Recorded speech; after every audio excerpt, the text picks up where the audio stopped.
तुमच्या सगळ्यांचं स्वागत आहे डे 3 बॅक आणि बायसेपमध्ये. एक्सरसाइजची सुरुवात करूया आपण बॅकपासून. त्याच्या आधी एक रिअल क्विक वॉर्मअप करून घेतला. त्याच्यानंतर बॅकची सुरुवात घेतली एक वॉर्मअप बेंड ओव्हर रोच्या एक्सरसाइजपासून. त्याच्यानंतर टोटल आपण 3 वर्किंग सेट घेतले. त्याच्यामध्ये सगळ्यात आधी 30 kgने आपण टोटल 3 सेट मारलेत आणि सगळ्या सेटमध्ये वजन सेम होतं. ते पहिल्या सेटमध्ये मी टोटल 14 रेप्स मारलेत, दुसऱ्या सेटमध्ये 12 आणि तिसऱ्या सेटमध्ये 9+1 असे रेप्स घेतलेत. बेंड ओव्हर रो झाल्यानंतर आपण ओळख सीटेड केबल रोईंगकडे. त्याच्यामध्ये आपण 39 kgने वेट्स घेतले. लक्षात ठेवा, सीटेड केबल रोईंगसुद्धा लॅट्स फोकस घेतले, ज्याच्यामध्ये खूप जास्त मागं किंवा पुढं नसतं जायचं.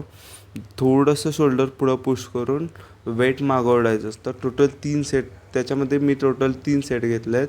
पहिल्या सेटमध्ये 14, तिसऱ्या सेटमध्ये 13 आणि दुसऱ्या सेटमध्ये 11 रेप्स आले. त्याच्यानंतर आपण वळूया लॅट पुलडाऊनकडे. हे पण लॅट्स फोकस आहे. तर त्याच्यामध्ये आपण 39 kgच्या वेटने टोटल 3 सेट घेतले आहेत. पहिल्या सेटमध्ये आपण 16 रेप्स घेतले, दुसऱ्या सेटमध्ये टोटल 12 आणि तिसऱ्या सेटमध्ये 10 रेप्स आलेत. त्याच्यानंतर आपण वळूया लॅट पुलडाऊनकडे. हे पण लॅट्स फोकस आहे. तर त्याच्यामध्ये आपण 39 kgच्या वेटने टोटल 3 सेट घेतले आहेत. पहिल्या सेटमध्ये आपण 16 रेप्स घेतलेत, दुसऱ्या सेटमध्ये टोटल 12 आणि तिसऱ्या सेटमध्ये 10 रेप्स आलेत. आता आपण वळूया बायसेपकडे. बायसेपमध्ये मी टोटल 2 सेट घेतो. First is our preacher curl. Preacher कर्लमध्ये 15 kgने पहिला टोटल 3 सेट घेतले आहेत, सेम वेट.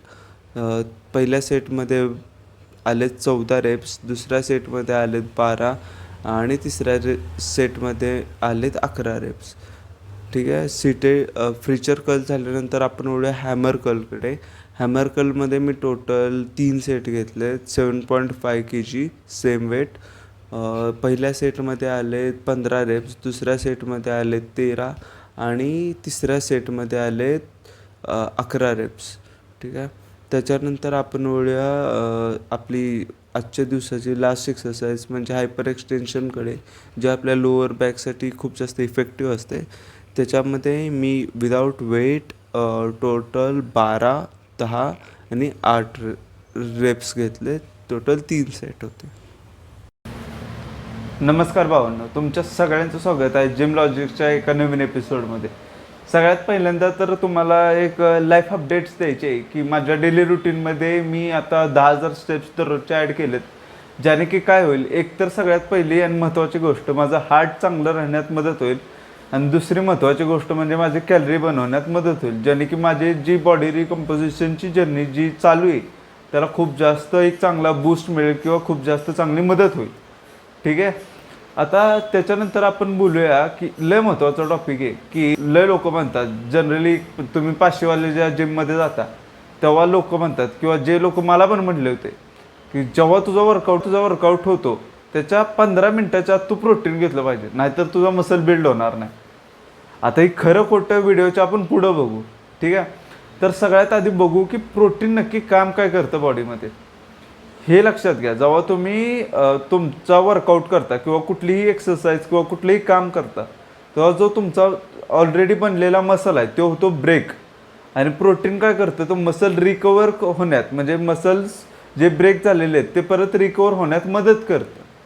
तर ठीक आहे, जर वर्कआउट नंतर जर तुम्ही 15 मिनटात किंवा अर्ध्या तासात 1 तासात जर प्रोटीन घेतलं तर ते काम काय करतं की तुमचं जी मसल रिकव्हरी आहे, म्हणजे जो तुमचा तुटलेला मसल आहे तो परत बिल्ड होण्यात चांगली मदत होते, हे मान्य. पण असं नाही की जर तुम्ही खाल्लं नाही तर तुमचा जो तुटलेला मसल आहे तो रिकवर्स होणार नाही किंवा लवकर रिकवर होणार नाही किंवा मसल ग्रोथ होणार नाही. आता मे बी तुमचं असं असू शकतं की वर्कआउट केल्या पळत पळत तुम्ही घरी येताय, सगळं आवरताय आणि लगेच ऑफिसला जात आहे. तुम्हाला ते 1 तासाच्या टाईम स्पॅनमध्ये प्रोटीन घेणं पॉसिबल नाही. काही विषय नाही. तुमचा फक्त एवढंच लक्षात ठेवा की दिवसाचा प्रोटीन इनटेक तुम्हाला पूर्ण करायचा आहे.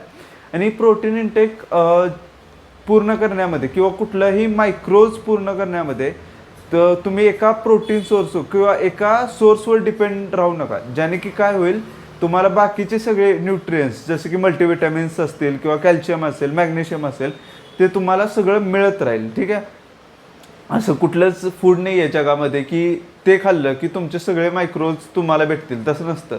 तुम्हाला वेगवेगळे मायक्रोसाठी वेगवेगळं म्हणजे वेगवेगळं खायला लागतं. ठीक आहे. तर तुमचा प्रोटीन सोर्सचं पण तसंच आहे. एका सोर्सवर डिपेंडंट न राहता वेगवेगळ्या फूड सोर्सेसमधून घ्या. मी आत्ता सध्या तरी माझ्या बजेटमुळं जे नॅचरल फूड सोर्सेस आहेत म्हणजे जे फूड सोर्सेस आहेत त्यातून माझं प्रोटीन इंटेक कंप्लीट करतोय. ते मे बी चिकनमधून असू दे, नाहीतर अंड्यामधून असू दे, नाहीतर होल फ्रूटमधून असू दे, त्यातून मी पूर्ण करतोय. जर तुम्हाला तेवढा टाईम मिळत नसेल तर तुम्ही तुमच्या डाएटमध्ये हे पण म्हणजे वे प्रोटीन पण ॲड करू शकता. तो पण एक खूप चांगला सोर्स आहे प्रोटीनचा. पण आता त्याच्यामध्ये पण विषय असा आहे की जे वे प्रोटीन आहे ते एका ट्रस्टेड ब्रँडचं पाहिजे किंवा ज्याने की तुम्हाला डायजेशनचे इश्यू नाही येणार आणि मसल रिकव्हरीला जास्तीत जास्त हेल्प होईल. आणि जर तुम्हाला हा व्हिडिओ आवडला असेल तर लाईक करा, शेअर करा, सबस्क्राईब करा आणि त्या नोटिफिकेशन हवे असतील तर बेल आयकॉनवर क्लिक करा.